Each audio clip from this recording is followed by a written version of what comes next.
Karena begitu dahsyatnya letusan tersebut, maka laharnya pun sangat banyak, sehingga membuat selokan Mataram yang dibangun oleh Sri Sultan Hamengkubuwono ke-1 tidak dapat menampung. Ada seorang prajurit yang memberitahu kepada Habib Hasan Singobarong. Ini informasi yang boleh dikatakan sesat. Assalamualaikum warahmatullahi wabarakatuh. Rahayu, salam jumpa, salam sejahtera untuk Anda semua. Salam persaudaraan dari kami Ara9 Channel. Saudara-saudaraku sekalian, pembelokan sejarah terjadi sangat banyak dan masif, serta melalui berbagai media. Tidak hanya disampaikan melalui panggung-panggung ceramah, tidak juga hanya melalui media-media resmi dalam bentuk digital atau online, ada juga yang dibuat dalam bentuk karya ilmiah, yakni tesis. Satu di antaranya yang saya ketahui adalah karya Mbak Siti Fatimah berkenaan dengan KRT Sumodiningrat yang diklaim sebagai Habib Hasan bin Toha bin Yahya yang kerap kami sampaikan. Ini kan menunjukkan masifnya. Kemudian juga dalam bentuk buku-buku. Satu di antara buku itu yang pernah kami ulas adalah buku yang ditulis oleh sarjana sejarah dari kalangan Nahdlatul Ulama, yakni buku jejaring ulama di Ponorogo dan seterusnya yang kami pernah ulas di sini, karya dari Bismillah Al-Bisawi. Berkenaan dengan di antara isinya, silahkan Anda nanti bisa menyaksikan tayangan kami beberapa bulan yang lalu atau mungkin masuknya tahun yang lalu ya. Jejaring ulama. Kemudian juga yang beberapa waktu lalu kami ulas sebagian dari isi buku Cahaya dari Nusantara Maulana Habib Lutfi bin Yahya, catatan kekaguman dan kecintaan seorang santri yang ditulis oleh Bohdor Ahmad Asgaf. Artinya penulisnya ini adalah seorang Ba'alwi.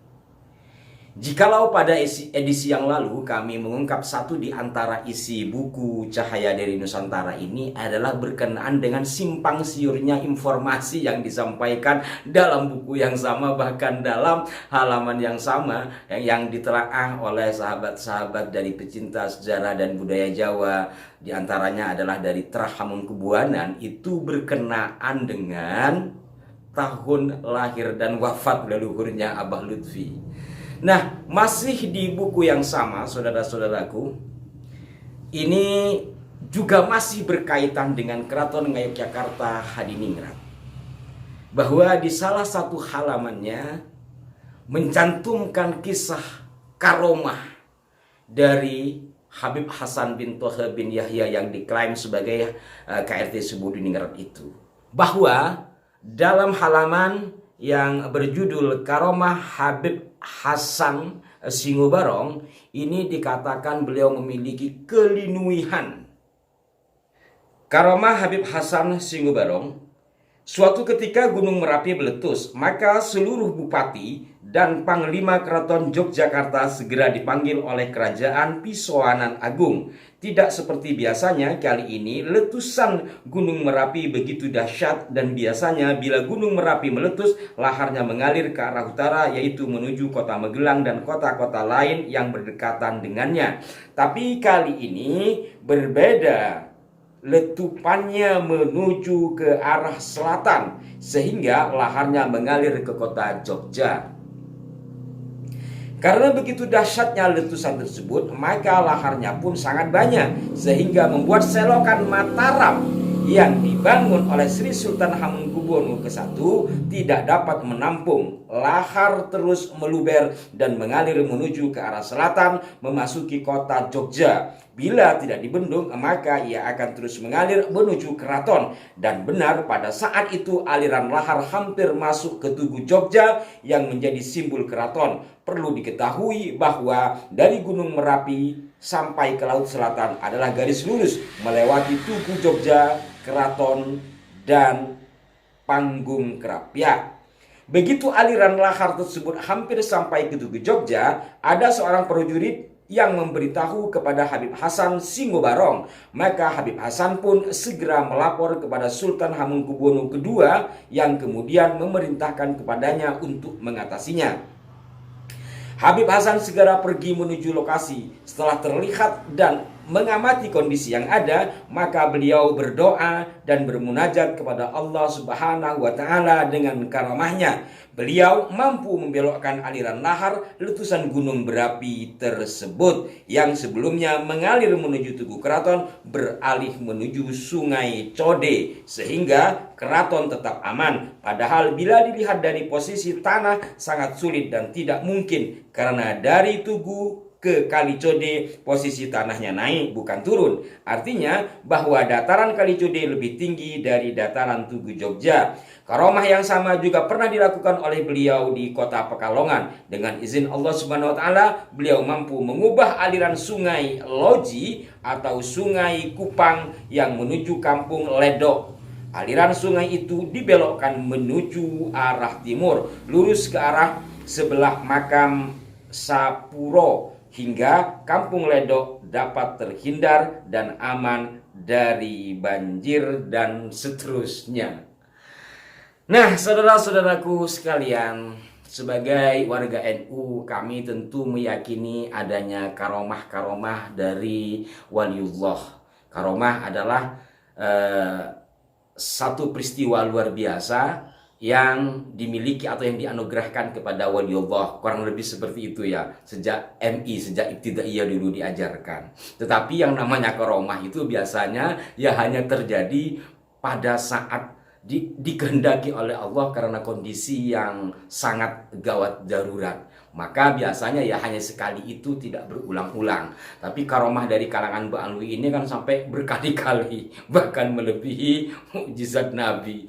Nah, kembali lagi kepada buku tadi, bahwa berkenaan dengan apa yang ditulis oleh sang penulis buku tersebut adalah satu hal yang kemudian ditertawakan oleh kalangan atau sebagian kalangan dari Hamengkubuwonan. Kenapa? Karena pertama, latar belakang yang dikisahkan itu adalah letusan Merapi. Setelah satu di antara Hamengkubuwonan ini melacak data, benarkah terjadi letusan? Ternyata tidak ditemukan data yang menunjukkan adanya letusan Merapi seperti yang dikisahkan tadi. Kemudian yang kedua, diinformasikan dalam tulisan tadi bahwa lava Merapi itu memenuhi selokan Mataram yang dibangun oleh Sri Sultan Hamengkubuwono ke-1. Ini informasi yang boleh dikatakan sesat. Kenapa? Karena selokan Mataram itu dibuat oleh Sri Sultan Hamengkubuwono ke-9 ketika Jepang sudah menduduki Indonesia, ketika Jepang sudah menduduki Nusantara dan Jawa khususnya. Silahkan Anda lacak satu di antaranya di Cagar Jogja ya, karena selokan Mataram nampaknya sudah masuk dalam cagar budaya. Kenapa Sri Sultan Hamengkubuwono IX membuat selokan Mataram? Ya, pertama adalah untuk keperluan pengairan, irigasi. Dan yang tak kalah hebatnya, Sri Sultan Hamengkubuwono IX membuat selokan Mataram ini untuk mengalihkan tenaga paksa di masa Jepang agar tetap bekerja di Jogja.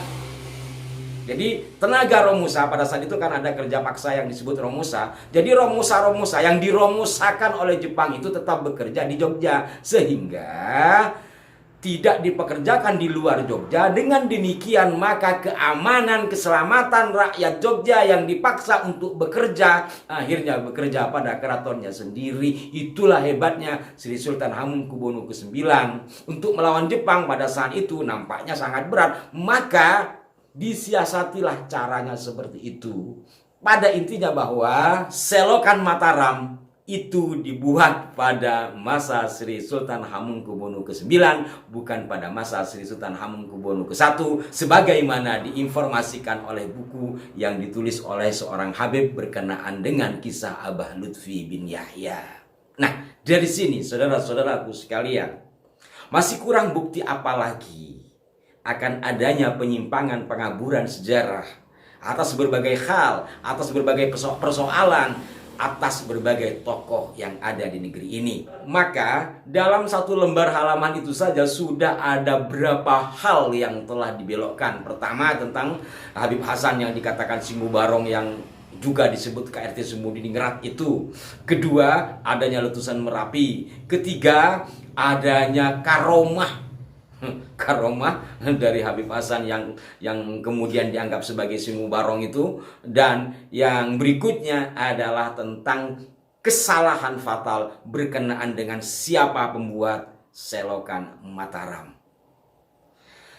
Nah, di dalam buku ini, saudara-saudaraku sekalian, pernah juga diulas oleh Pak Kiai Nur Ihya ya, Karma 212. Assalamualaikum Pak Kiai, apa kabar? Lama kita nggak kontak ya. Beliau mengupas pada saat itu berkenaan dengan pemalsuan atau pengaburan sejarah Nahdlatul Ulama. Nah, inilah bukti bahwa NU sudah dirusak sejarahnya oleh kalangan habaib. Tidak hanya merusak sejarah makam Nusantara, tetapi juga melalui buku seperti ini. Berkaitan dengan pembelokan sejarah berdirinya Nahdlatul Ulama, itu saya sudah jauh-jauh hari membahas ya, dan sudah sering kali, maka tidak perlu saya sampaikan di sini. Dalam bentuk artikel saja 2017 saya sudah mengkantarnya di NU Online, jadi saya tidak perlu ulas di sini. Dengan demikian, kembali saudara-saudaraku, mari kita sama-sama berupaya untuk meluruskan dan membeningkan hati kita semua. Tiada kebencian, tiada apapun, kecuali berusaha semampunya untuk meluruskan informasi sejarah yang telah dibelokkan oleh oknum-oknum tertentu, siapapun dia, mau Habib atau bukan Habib. Karena apa? Sejarah merupakan salah satu pondasi untuk tegaknya peradaban sebuah bangsa, nasionalisme sebuah bangsa. Maka dengan demikian ya, doakan kami tetap istiqomah. Kemudian berkaitan dengan tindakan hukum itu banyak sekali ya yang mengharapkan seperti itu. Itu bukan wewenang kami. Kami hanya berusaha semampu kami menyampaikan. Di luar kemampuan kami tentu kami tidak bisa berbuat. Dan ya mungkin bisa bagi tugas lah. Semoga bermanfaat. Salam hormat untuk semuanya. Sampai jumpa dan berikan masukan yang konstruktif di kolom komentar. Wassalamualaikum warahmatullahi wabarakatuh. Rahayu, rahayu, rahayu.